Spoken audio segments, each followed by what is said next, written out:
नमस्ते बच्चों, कैसे हैं आप लोग। Welcome back to the class. तो हम सोल प्रोप्राइटर की फाइनल अकाउंट पढ़ रहे थे।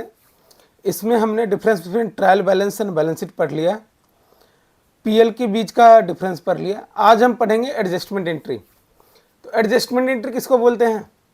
एडजस्टमेंट एंट्री उसको बोलते हैं अगर कुछ गलती हो गई उसको ठीक कर लो, या फिर अगर गलती नहीं हुई, किसी चीज़ का इफेक्ट देना है उसको ठीक कर लो। तो आप जब ट्रायल बैलेंस बनाते हैं, some account balance in trial balance do not reflect the correct figure.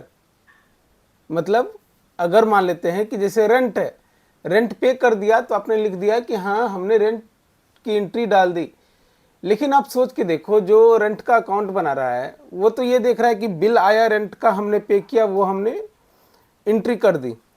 लेकिन जिसका बिल ही नहीं आया, जैसे 31 मार्च को मान लेते हैं कि 31 मार्च 26 को ईयर एंड क्लोज हुआ, आपको बिल रेज होता था 5 तारीख को एवरी मंथ का। तो मुझे बताओ दोस्त कि क्या होगा। होगा ये कि फरवरी का बिल कब रेज हुआ? ये रेज हुआ 5 मार्च 2026 को। तो ये तो आपने एंट्री कर दिया, ठीक है। लेकिन जब मार्च का बिल आया, तो मार्च का बिल आया आपको 5 अप्रैल 2026 को। अब आपको 31/3/2026 का अगर आपको बैलेंस शीट या पीएल बनानी है, आप क्लोज कर रहे हो 31 मार्च 2026 को, तो ये 5-4 वाली आपको समझ में ही नहीं आएगा ना। इसीलिए तो बोलते हैं एक होता है entry data operator. Data operator आपकी एंट्री करता है ना, टैली वाला जो अकाउंट की एंट्री करता है। आप हो कंपनी सेक्रेटरी, तो आपके लिए आपको समझ में आएगा ये मार्च का आया नहीं है, लेकिन मार्च का खर्चा तो हो चुका है, मैचिंग प्रिंसिपल, तो मार्च की एंट्री देनी है। तो हम बोलेंगे ठीक है, ट्रायल बैलेंस में फिर जो भी एंट्री है उसमें ये ऐड करो, मार्च वाला भी ऐड करो। तो वो कैसे ऐड करेंगे? Through adjustment entries. ओके, कितने तरह की एंट्री है? ये 24 तरीके की एंट्री है। क्लोजिंग स्टॉक, मैंने बताया था कि क्लोजिंग स्टॉक कभी भी ट्रायल बैलेंस में रिफ्लेक्ट नहीं करेगी। रीजन क्या है? Closing balance is a part of purchase. Part of purchase है। सपोज कीजिए, मैं क्या बोल रहा हूं आपको ध्यान से सुनिएगा। Balance sheet, trial balance, alpha, ये लो देखो, इसमें है पीएल। क्या कोई पीएल बना हुआ था? पहले मैंने पीएल बनाया था। जैसे ये प्रॉब्लम्स थी, इस प्रॉब्लम में मैंने क्या बोला कि office rent outstanding at the year and 3000 रुपया। ये तो आप ऑलरेडी कर चुके हो ना, आउटस्टैंडिंग रेंट की एंट्री। इसी तरीके से आप आगे का यहाँ पे काम कर सकते हैं। रुकिए एक सेकेंड, बैलेंस शीट हो गया, कंपैरिजन, अल्फा मैन्युफैक्चरिंग। इसमें क्या दिया था? ये सिर्फ जर्नल एंट्री थी। क्या है? सिर्फ जर्नल एंट्री। और क्या है? Trial balance, manufacturing account. ये लो, ये ठीक है। यस, ये देखो, ये जो क्लोजिंग बैलेंस है ये ट्रायल बैलेंस में नहीं आती। ट्रायल बैलेंस में बिल्कुल नहीं आती। ट्रायल बैलेंस में क्यों नहीं आती? क्योंकि जो ये जो है ना परचेज, ये परचेज में ऐड है। ये जो 30,000 का परचेज है ना, इसी में स्टॉक ऐड है। चलो हम अगर यहाँ पे क्लोजिंग स्टॉक नहीं लेते मैन्युफैक्चरिंग अकाउंट में, ट्रायल बैलेंस में इसलिए नहीं आता ना क्योंकि इसमें हम प्रॉफिट नहीं ले रहे ना। ध्यान देना, ट्रायल बैलेंस में हम नेट प्रॉफिट या नेट लॉस नहीं ले रहे हैं, क्योंकि ये क्लोजिंग बैलेंस है। किसका? ये क्लोजिंग बैलेंस है आपके सारे लेजर्स का। ट्रायल बैलेंस के बाद पीएल बनती है, तो हम ग्रॉस प्रॉफिट या नेट लॉस हम ट्रायल में नहीं दिखा रहे हैं। तो इसका मतलब ये हुआ, ठीक है, ट्रायल में नहीं दिखा रहे हैं तो क्लोजिंग स्टॉक इसी परचेज और प्रॉफिट का एडजस्टमेंट है। ध्यान दीजिएगा, क्लोजिंग स्टॉक क्या है? परचेज और प्रॉफिट का एडजस्टमेंट है। कैसे? सोच के देखो। अरे यार, ये प्रॉफिट कैसे आया आपको? ये 50,000 कैसे आया? चलो मैं यहां क्लोजिंग स्टॉक नहीं लेता 10,000 की, ये 0 कर दो, तो आपकी प्रॉफिट कितनी हो जाएगी? 60,000। ठीक है, ये 60,000 क्या है? ये 60,000 सेल्स और इस दोनों का डिफरेंस है। ध्यान देना, मैंने क्या बोला, ये जो 60,000 है ना, ये 80,000, सॉरी हाँ 80,000 और ये 30 10 40,000 का डिफरेंस है। सॉरी यहाँ पे कितना आएगा 40,000। ये जो 40,000 है ये 80,000 और इस 40,000 का डिफरेंस है, 30 10 40,000 का डिफरेंस है। ये किसको समझ में आया? तो अगर मैं ट्रायल बैलेंस में यहाँ पे सेल्स 80,000 और 30,000 10,000 दे दिया, यही तो है ना आपका पीएल। मतलब मेरा किस साइड ज्यादा हो रहा है? क्रेडिट साइड में 40,000 ज्यादा हो रहा है ना, तो मुझे क्या प्रॉफिट अलग से लिखनी है? ध्यान दीजिएगा, फिर से बोल रहा हूं, ये जो ये 40,000 है ये किसका डिफरेंसिंग है? 80,000 और इस 30 और 10,000 का डिफरेंसिंग है। तो अगर मैं ये ट्रायल बैलेंस से देख के बताऊं तो ये 80,000 और 30 10 40,000 का डिफरेंस है ना, ये डिफरेंस ऑटोमेटिक क्रेडिट में ऐड हो गया है ना। आप समझ रहे हैं? अगर इस तीनों की जगह मैं प्रॉफिट लिखता तो यहां पे 40,000 लिखता। इस तीनों की जगह, रॉन्ग है बट समझाने के हिसाब से लिख रहा हूं, अगर मैं सिर्फ प्रॉफिट लिखता तो यहां 40,000 लिखता। इस तीनों, ये एंट्री में नहीं कर रहा होता, ये एंट्री में नहीं कर रहा होता, सिर्फ 40,000 लिख देता, काम चल जाती। समझ रहे हैं? इसी तरीके से स्टॉक जो है, स्टॉक अगर मैंने यहां पे 10,000 का मेरे पास है एंड में, तो ये मेरा क्या बढ़ाया? ये मेरा प्रॉफिट बढ़ाया दोस्त। अब सोच के देखो, इसी एग्जाम्पल में अगर मैं इस तीनों की जगह लिख दूं यहां पर प्रॉफिट 50,000 और इधर डाल दूं स्टॉक 10,000, फिर भी कितने का डिफरेंस गया? यहां पे 40,000 का ही तो नेट डिफरेंस कितना गया? 40,000 का गया ना। 50 माइनस 10 40,000, जो पिछले मैंने आपको समझाने के लिए किया था। लेकिन ऐसा नहीं करते। थोड़ा टफ कैसे बनाओगे? टाई नहीं पहनोगे, बिना टाई पहने टफ बनाओगे इसको, तो कैसे बनाओगे? तो sales purchase stock trial balance में नहीं लेंगे और पीएल भी ट्रायल बैलेंस में नहीं लेंगे। ये दोनों कहाँ आएगी? नेट प्रॉफिट नेट लॉस, ये सीधा आएगी आपकी पीएल और बैलेंस शीट में। अब सिंस यहाँ क्लोजिंग स्टॉक दिया है आपने, तो इसका क्लोजिंग स्टॉक का दूसरा इफेक्ट कहाँ जाता है? बैलेंस शीट में। ये ग्रॉस प्रॉफिट का एक इफेक्ट यहाँ पे है, तो दूसरा इफेक्ट कहाँ जाएगा? ये बैलेंस शीट में ट्रांसफर होगा, ये भी बैलेंस शीट में ट्रांसफर होगी। तो पीएल के ये दोनों जो एंट्री हैं ये ट्रांसफर हो जाते हैं बैलेंस शीट में। ये समझ में आई चीजें? अब मैं ना एडजस्टमेंट एंट्री सिर्फ बोलूंगा और आप करोगे।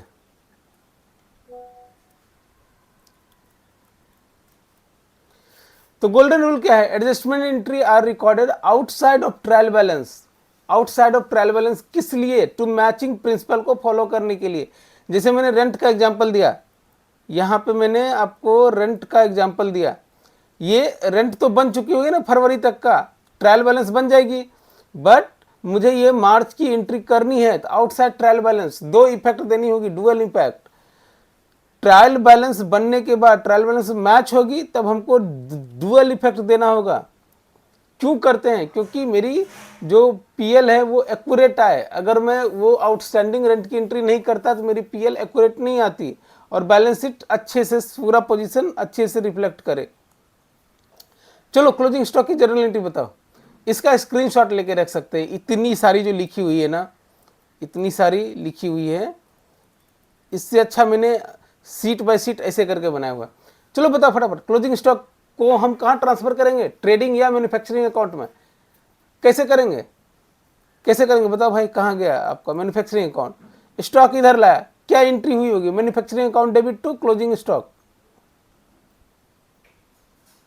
क्या बताओ?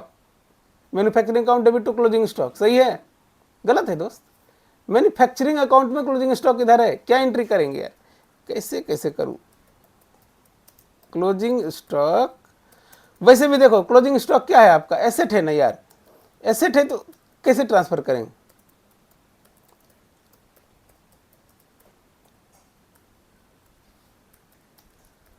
अब मैन्युफैक्चरिंग का अकाउंट बनाएंगे। मैन्युफैक्चरिंग में कहाँ है? क्रेडिट है, किस हिसाब से? क्लोजिंग स्टॉक के हिसाब से। ठीक है। Stock account debit to trading account या मैन्युफैक्चरिंग अकाउंट, कहाँ जाएगा, credit side of trading account.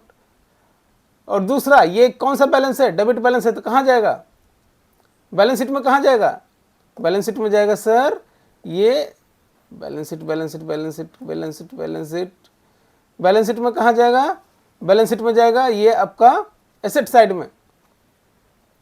क्यों, क्योंकि एसेट साइड को किधर लिखते हैं, राइट हैंड साइड में। एसेट का बैलेंस क्या होता है, जनरली डेबिट,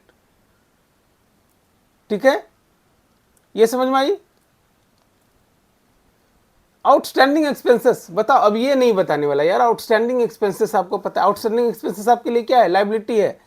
तो आपका क्या बढ़ा, एक्सपेंस बढ़ा, expense account debit to outstanding expenses. Outstanding expenses creditor increase creditor या लायबिलिटी इंक्रीज क्रेडिट, ये कहाँ जाएगा, ये बताओ। एक्सपेंस का अकाउंट बढ़ गया, ट्रेडिंग पीएल में एक्सपेंस बढ़ जाएगा, और ये किधर जाएगी, आउटस्टैंडिंग एक्सपेंस, लायबिलिटी साइड में जाएगी।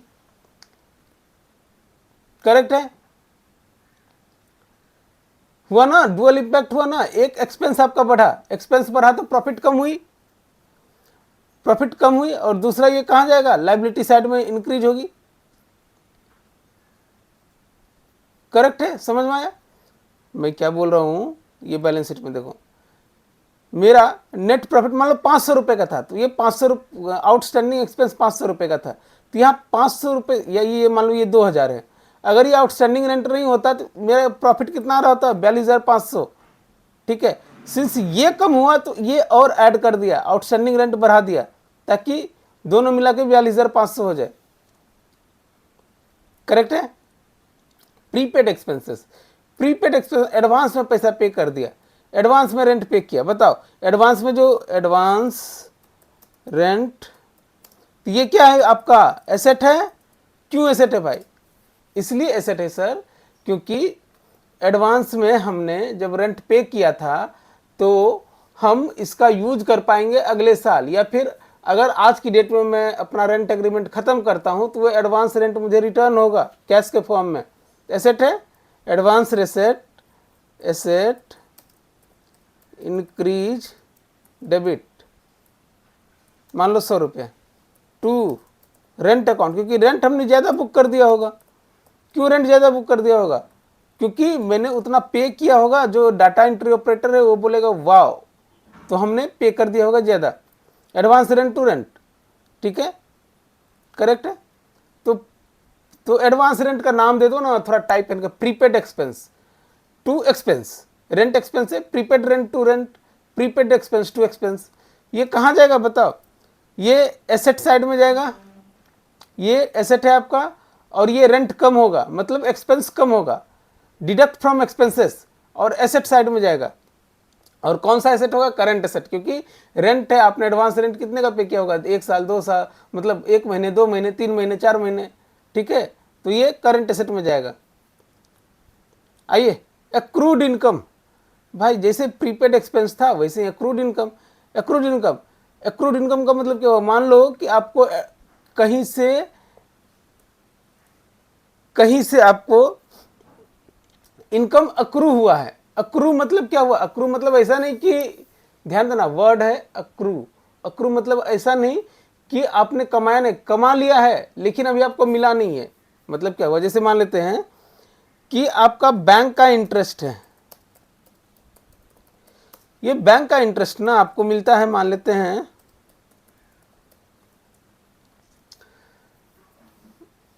सपोज कीजिए कि आपको मिलता है हर एक महीने के अप्रैल में, सपोज कीजिए हर एक महीने के अप्रैल में या 1 तारीख को मिलता है, ऐसा होता नहीं बट मान के चलिए कि 1 अप्रैल को मिलता है।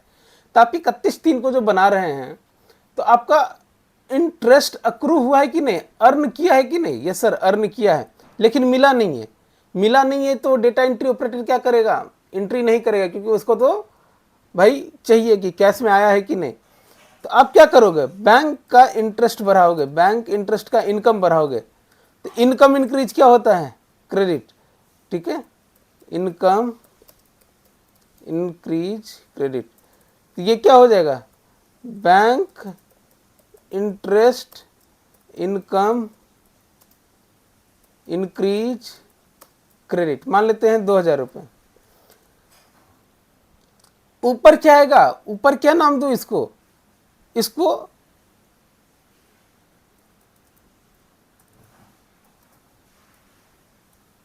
क्योंकि मुझे कैश नहीं आया है अभी, कैश आता तो एंट्री कर दिया होता।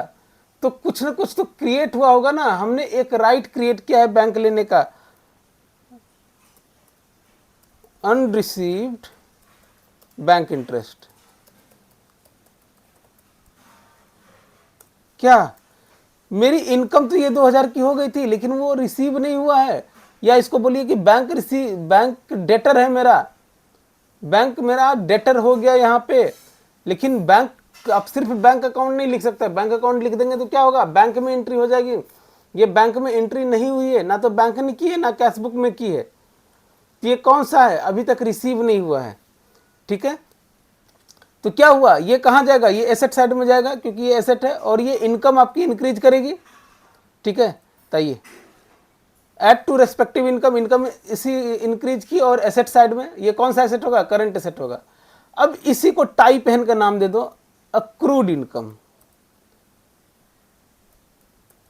Accrued interest. अभी मेरा इंटरेस्ट है तो अक्रूड इंटरेस्ट, अगर मैं जनरल बोलूंगा तो अक्रूड इनकम। ठीक है, टू बैंक इंटरेस्ट। ठीक है, करेक्ट है ना।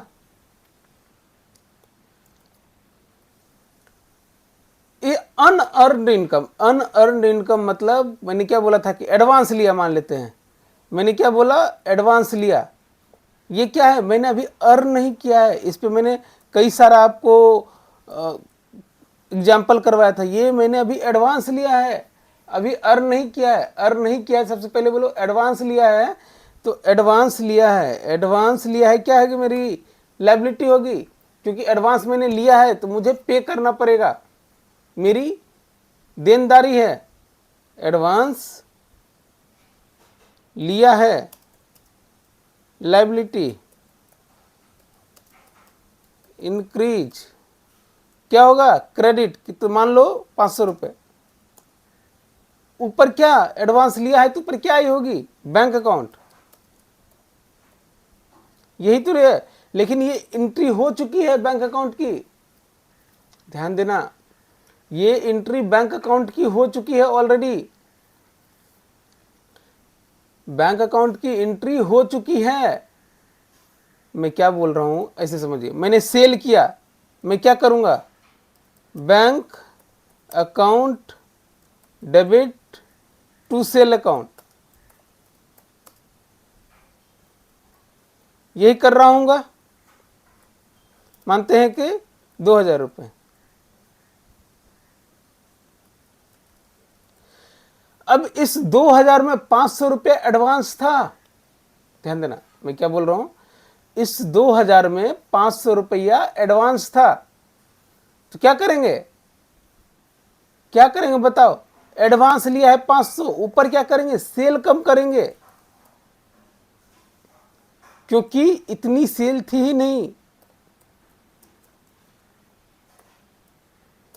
500 रुपया तो एडवांस था, किसको समझ में आ रहा है। क्या हुआ, मेरा इनकम कम हुआ और ये लायबिलिटी बढ़ी,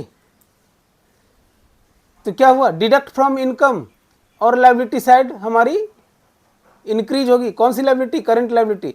अब बताओ, ये जो है सेल को, इसी को नाम दे दो इनकम, इसको नाम दो अनअर्न्ड इनकम या एडवांस। मैंने आपको पहले ही बोला, आप दुनिया की सारी जर्नल एंट्री कर सकते हैं, किसके through, through asset increase, asset increase debit, expense increase debit, इसी का उल्टा asset decrease credit, expense decrease credit, income and liability increase credit, income and liability decrease debit. इस पे पूरी दुनिया की चीजें बन जाएगी। आपका ये समझ में आ रही है चीजें जो मैं बताया, इनकम डेबिट, अनअर्न्ड इनकम या एडवांस क्रेडिट हो जाएगा। कहाँ जाएगा ये अनअर्न्ड इनकम, ये जाएगी लायबिलिटी में। ये कौन सी लायबिलिटी होगी, करंट लायबिलिटी। एडवांस कहाँ जाएगी, एडवांस फ्रॉम सप्लायर, मान लो, sorry advance from customer, advance to supplier होता है। हम सप्लायर को एडवांस, सप्लायर मतलब जिसने मुझे सामान बेचा, तो मैं उसको एडवांस दूंगा ना, और कस्टमर मुझे एडवांस देगा। समझ में आई?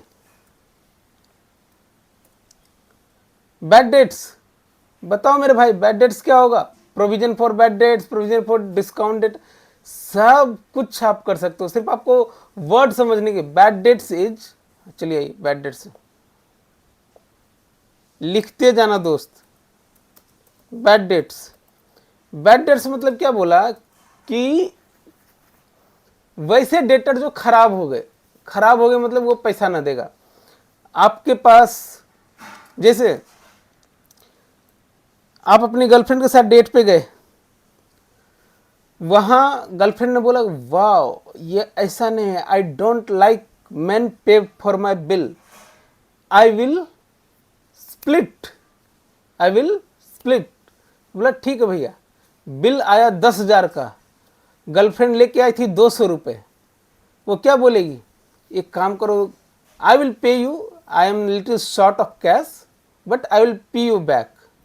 बहुत बढ़िया, आपने 10,000 के बिल दिए, फिर बाद में गर्लफ्रेंड भूल गई, ना तो आप मांगने जा रहे हो ना ही गर्लफ्रेंड दे रही है। तो पहले जो आपके मन में आशा थी कि ये गर्लफ्रेंड से मुझे 5,000 रुपये आएंगे, अब आएंगे क्या? नहीं आएंगे, गया, खत्म, टाटा। तो अब मुझे बताओ भाई, जो अगर आपको आशा थी तो आप अपने बुक्स में उस दिन रात को जाके क्या लिखोगे? 10,000 का हमने टोटल खर्चा किया, से 5,000 का खाना मेरा है, 5,000 रुपये मेरा मिस एक्स से आएगा। ठीक है, अब मिस एक्स तो कान में तेल डाल के सो गई, ना ही आप मांगने जा रहे हो ना ही वो दे रही है, तो वो क्या हो गया? Bad debts. आपको 2 दिन के बाद ही समझ में, अरे वो पैसा तो गया, खत्म, स्वाहा। ठीक है, आप दूसरे दिन पैसे मांगने भी नहीं गए, अगर मांगने गए तो बोले एक मुझे डिनर नहीं करा सकते तुम। तो अगर एक मुझे डिनर नहीं करा सकते, जैसे ही बोला उसने कि बात आपका खत्म, तो जो आपने आशा थी वो आशा टूट गया। तो क्षण से जो टूटे कोई सपना। तो अब क्या करोगे मुझे बताओ यार। जब आप गर्लफ्रेंड को डिनर पे लेके गए थे तो आपने बोला एक्सपेंस अकाउंट डेबिट 10,000 टू क्या हुआ आपका? कैश गया 10,000। लेकिन आपने बोला कि ये जो एक्सपेंस है ना, ये एक्सपेंस पूरा का पूरा मेरा नहीं है, इसमें से 5,000 तो मेरा है, 5,000 मिस एक्स एक्सपेंस। आपने 5,000 उससे लेने हैं ना।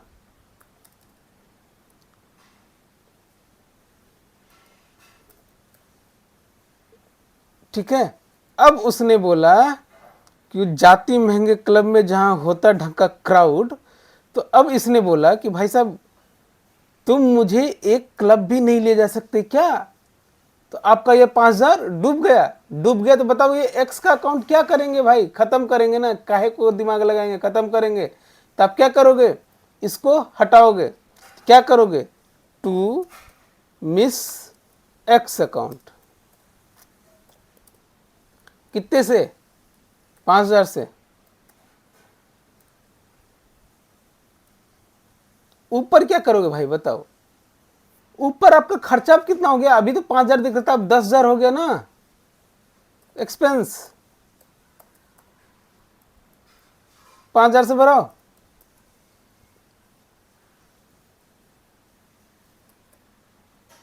यही तो करोगे दोस्त, देखो, और क्या ही कर लोगे आप? एक्सपेंस ही तो बढ़ाओगे। या तो इसको एक्सपेंस बोलो या इसको डायरेक्ट पीएल में ट्रांसफर कर दो। एक्सपेंस अल्टीमेटली कहां जाता है? पीएल में। तो डायरेक्टली पीएल में भी तुम ट्रांसफर कर सकते हो ना।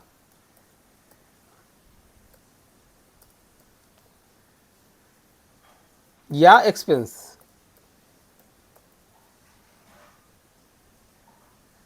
ठीक है, चलो मैं एक्सपेंस लेके चलता हूं। ये जो आपका एक्सपेंस है ना, इसको कॉलर पहन के एक नाम दे दो, बैड डेट्स। क्या नाम दिया? Bad debts.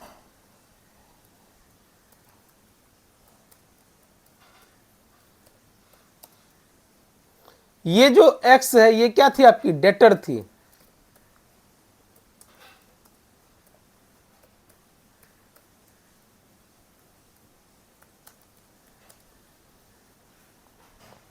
समझ में आया बैड डेट्स की एंट्री। अब मुझे बताओ ये बैड डेट्स कहां जाएगा, ये एक्सपेंस है, देखो ना एक्सपेंस इंक्रीज डेबिट हुआ ना, ये कहां जाएगा बैड डेट्स, मुझे बताओ। ये सर ये बैड डेट्स जाएगा हमको पीएल में, पीएल में जाएगा तो आपका क्या खर्चा बढ़ेगा ना, खर्चा बढ़ा, और ये डेटर कम हुआ, डेटर कम हुआ तो कहां से, एसेट से कम होगा, डेटर आपका एसेट है, तो बैड डेट्स की एंट्री कहां की एडजस्टमेंट कैसे होगी, बताओ भाई, इसकी एडजस्टमेंट क्या हुआ। ये पीएल में डेबिट हो गया, डेबिट हो गया मतलब, पीएल में डेबिट हो गया मतलब खर्चा बढ़ा, और ये डेटर से डिडक्ट हो गया, बैलेंस शीट में डेटर से डिडक्ट हो गया। समझ में आ रही है चीजें, very good. Sir dual entry कैसे हो गई, मुझे बताओ, डुअल एंट्री कैसे हो गई।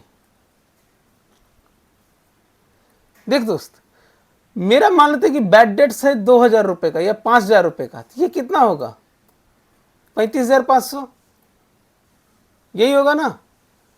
तो इधर भी मैं -5,000 कर दूं तो आपका बैलेंस शीट मिल जाएगा। अगर मैंने यहां से 5,000 माइनस किया तो यहां भी 5,000 माइनस कर दूं तो बैलेंस शीट मिल जाएगा। यही आपका डेटर में से 5,000 रुपया माइनस हो जाएगा। ठीक है, एक तो ऐसे मिल सकता है, या अगर लायबिलिटी साइड में देना है तो अगर मान लो मुझे इसको 5,000 कम करना है तो मैं कहीं और यहां पे लायबिलिटी में +5,000 कर दूं, सॉरी यहां पर +5,000 कर दूं तो भी मिल जाएगा। तो डुअल इफेक्ट हुआ ना। जैसे आउटस्टैंडिंग रेंट वाली एंट्री, आउटस्टैंडिंग रेंट अगर नहीं होता तो मेरा प्रॉफिट होता है 42,500, लेकिन मेरा आउटस्टैंडिंग रेंट से एक्सपेंस बढ़ा, मेरी प्रॉफिट कम हुई, तो मैंने यहाँ एक और लायबिलिटी क्रिएट कर दी, यहाँ पे घटाया तो यहाँ पे फिर ऐड कर दिया ताकि मेरा टोटल ना बिगड़े। ठीक है, प्रोविजन फॉर बैड डेट्स। अब क्या हुआ, आप गर्लफ्रेंड को लेके गए ना, जैसा प्रोविजन फॉर डेप्रिसिएशन था वैसे ही provision for bad debts, bad debts, ठीक है, डेप्रिसिएशन कुछ भी रखो।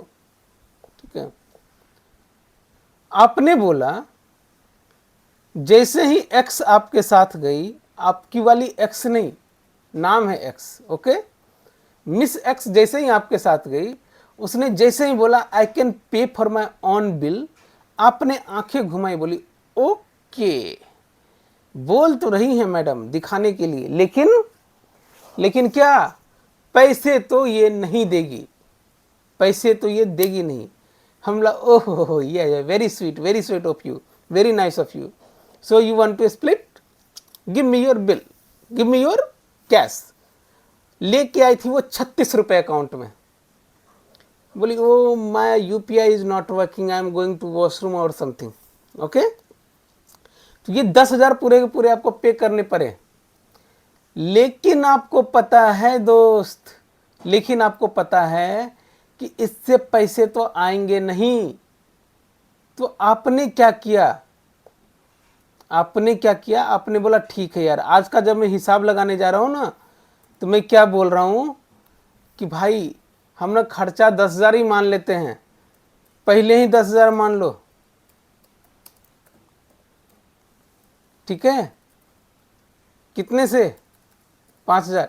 ये एंट्री तो आप करोगे ही करोगे, क्योंकि उसने क्या बोला, I will split this bill, I do not like men's pay for my bill, बोला ओके वेरी गुड। लेकिन आपको मन ही मन पछता है कि 36 रुपए जिसके अकाउंट में है वो मुझे पैसे नहीं देगी, या फिर इसके अकाउंट में अगर 10 लाख भी होते तो भी पैसे नहीं देती, ये जस्ट शो ऑफ करने के लिए था। तो आपने बोला ठीक है, लेकिन इसके अकाउंट में क्या पता, देखने में तो भोली भाली लग रही हैं, ये हमको पैसा हो सकता है दे दे।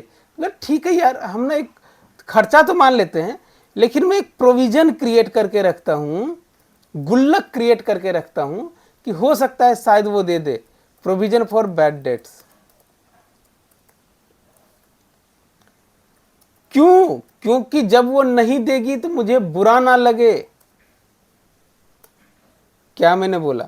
अगर उसने मुझे नहीं दिया, बाद में बोला कि एक तो डिनर कराया था उसके लिए भी तुम पैसे मांगने आ गए, तो आपको बुरा नहीं लगे उस टाइम में? उस टाइम में आपने पहले उसे खर्चा मान के एक आशा क्रिएट करके छोड़ दिया कि ये लो आशा, ये क्या लो आशा, बताओ, ठीक है? तो bad debts to provision for bad debts. तो अब बताओ ये बैड डेट्स कहां जाएगी? पीएल में जाएगी, एक्सपेंस है पीएल में जाएगी, और प्रोविजन फॉर बैड डेट्स क्या हो गई? आपकी आशा, लाइबिलिटी कि पैसे आएंगे। Sorry, provision for bad debts क्या हो गया आपका? नॉट ये, प्रोविजन फॉर बैड डेट्स क्या हो गया आपका? आपकी लाइबिलिटी। तो कहां जाएगा बताओ?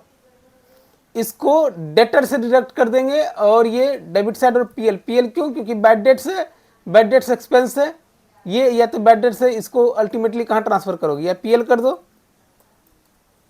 प्रॉफिट से घटा लिया, मैंने खर्चा मान लिया, लेकिन एक आशा रहने दिया। आशा ये 5,000 का, इसको हम क्या करेंगे? जब हम गर्लफ्रेंड का अकाउंट बना रहेंगे ना, मिस एक्स का, तो हम बोलेंगे 5,000 तो उससे आने, लेकिन आशा, आशा, मेरी आशा, मेरी आशा, ठीक है?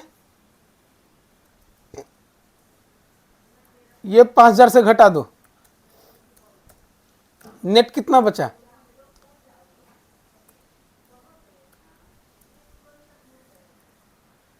नेट बचा 0। उनका बैलेंस 0 दिखेगा, लेकिन उसके बैलेंस शीट में कैसे दिखेगा? मिस एक्स और मेरी आशा, ठीक है? ये दिखेगा ताकि आपको लगे कि आप 5,000 रुपया तो लेने थे, लेकिन चलो मैंने उसको बैड मान चुका हूं। तो ये किससे डिडक्ट होगा? ये डिडक्ट होगा आपको डेटर से। मैंने क्या बताया आपको? दोनों साइड मिलाना है। जैसे आपने यहां पे प्रॉफिट घटाया, प्रॉफिट घटाया, इधर आओ, यहां पर प्रॉफिट घटाया। मान लेते हैं कि मैंने प्रोविजन फॉर बैड डेट्स किया 5,000 रुपए से, ये हो गया 35,500। तो मैं इस साइड 5,000 घटा सकता हूं क्या? यस। ये 5,000 किससे घटाऊंगा? डेटर से घटाऊंगा, सिंपली। ये वही बात। मुझे बताओ, अगर मैं सीधा डेटर से घटा के लिख दूं तो वो बैड डेट्स की एंट्री हो जाएगी। उसमें क्या होगा? आपको पता ही नहीं चलेगा कि आपकी आशा है भी, आने के चांसेस है भी, लेकिन इसमें आपको दिखेगा कि अच्छा ठीक है, टोटल डेटर इतना है एक्स के नाम पे, और उसमें प्रोविजन मैंने किया हुआ है 5,000 का। आए तो ठीक, नहीं आए तो भी ठीक, ठीक है? अब इसी तरीके से provision for discount to debtor, provision for discount to debtor क्या है ना, आपके यहाँ बहुत बढ़िया आदमी है भाई साहब, डेली आपसे सामान लेके जाते हैं, कोई टेंशन नहीं है। Provision for discount for debtor और provision for bad debt same entry, entry तो सेम ही होगी ना भाई। अगर आपने डिस्काउंट देने का सोचा है किसी को, बहुत दिन से सामान लेके जाता है, बहुत अच्छा है, टाइमली पैसे दे देता है, मिस एक्स के बिल्कुल रिवर्स, ठीक है? ये तो राइटफुली आपसे वो बोल दी कि हम पैसे नहीं देंगे, लेकिन किसी ने बहुत अच्छा काम किया है, बहुत अच्छा आपसे बिजनेस करता है, हमेशा पैसे आपको टाइम पे देता है, तो आप उसको भी कुछ डिस्काउंट देने का सोचोगे? तो डिस्काउंट देने का सोचोगे तो कैसे? आप वहां पर प्रोविजन फॉर डिस्काउंट आप क्रिएट कर लोगे। ऊपर क्या करोगे? डिस्काउंट, डिस्काउंट डेबिट, मतलब कहां डेबिट होगा? पीएल में, टू प्रोविजन फॉर डिस्काउंट।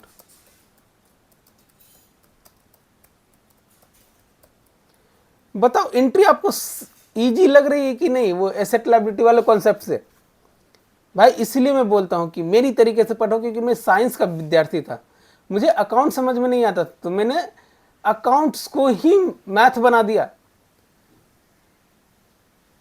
मैंने बिल्कुल मैथ की तरीके से, बिल्कुल एकदम जोड़ घटाओ गुना भाग के तरीके से अकाउंट सीखिए। आपको भी सिखाना चाहता हूं, कभी गलत नहीं होगे जिंदगी में। कुछ भी दे दे, कोई भी वर्डिंग दे दे, अगर आपको उस वर्ड का मतलब समझ में आता है, आप जर्नल एंट्री कभी गलत नहीं करोगे, और जर्नल एंट्री गलत नहीं करोगे तो आपका लेजर पोस्टिंग गलत नहीं होगा, फिर ट्रायल बैलेंस गलत नहीं होगा, और पीएल बैलेंस शीट गलत नहीं होगा। हो सकता है कि आपको वर्ड समझने में प्रॉब्लम हो, तो आप मान ले कि मैंने प्रोविजन फॉर डिस्काउंट में ये समझ लिया कि मुझे डिस्काउंट मिलेगा, वो अगर आपकी समझ की प्रॉब्लम है उस वजह से गलत हो सकता है, कॉन्सेप्ट की वजह से गलत नहीं होगा, मेरा दावा है ये। ठीक है, इतना हो गया। चलो आज हो गई 9 एंट्री। चलो इसी तरीके से बताओ, डिस्काउंट फॉर क्रेडिटर। अगर आपको, आपने किसी से बहुत अच्छा माल लेते हैं, वो आपको डिस्काउंट देने का सोचता है, वो आपको डिस्काउंट देने का सोचता है, क्या करोगे? आपको पता चल गया कि वो डिस्काउंट देने का सोच रहा है मुझे, एंट्री क्या करोगे? डिस्काउंट मिलेगा आपको, डिस्काउंट मिलेगा तो एक कर दोगे, discount receivable account debit to PL. मैं क्या बोल रहा हूं, डिस्काउंट मिलने वाला है, डिस्काउंट रिसीवेबल टू पीएल।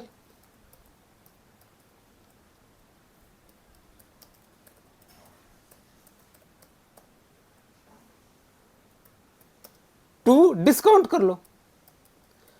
बताओ ये डिस्काउंट क्या है? ये डिस्काउंट रिसीव्ड है, ये क्या है? इनकम है, इनकम इंक्रीज क्रेडिट। और ये डिस्काउंट रिसीवेबल क्या होगा? ये आपका एसेट होगा, क्योंकि आपको डिस्काउंट मिलने वाला है। कन्वर्टेबल इनटू कैश है। ये कहां चला जाएगा? एसेट साइड में चला जाएगा या लायबिलिटी से घटेगी? दो ही होगा ना, या तो एसेट साइड में चला जाएगा या लायबिलिटी से घटेगी। और ये कहां जाएगा? ये इनकम में जाएगा। इनकम इंक्रीज किया, deduct from creditor. Interest on capital. बताओ यार, अगर आपने इंटरेस्ट ऑन कैपिटल पे किया, ठीक है, पे कर दिया तब तो एंट्री हो चुकी होगी, लेकिन आपने पे नहीं किया, पे नहीं किया तो क्या करोगे? आपने पैसे दिए थे बिजनेस में, आप बोले कि यार इतना भी नहीं कि मुझे यार 5% भी एटलीस्ट तो रिटर्न दो बिजनेस से। बोला ठीक है, इंटरेस्ट ऑन कैपिटल।